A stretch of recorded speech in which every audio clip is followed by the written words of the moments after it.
مشہور ترک ڈرامے ارطغرل غازی میں عبد الرحمن کا کردار ادا کرنے والے اداکار جلال آل وزیر اعظم عمران خان کے مداح نکلے۔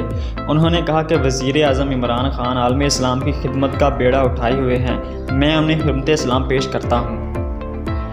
ایک انٹرویو میں جلال آل نے کہا کہ عمران خان اس وقت اپنی مملکت کو اسلامی روح بخشنے میں مصروف ہے، مجھے یقین ہے وہ اپنے مقاصد حاصل کرنے میں کامیاب رہیں گے۔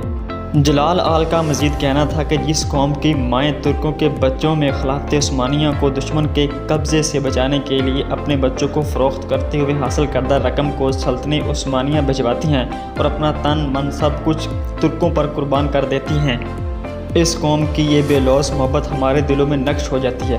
دنیا میں ایسی محبت اور جذبہ اظہار کی کہیں اور نظیر نہیں ملتی۔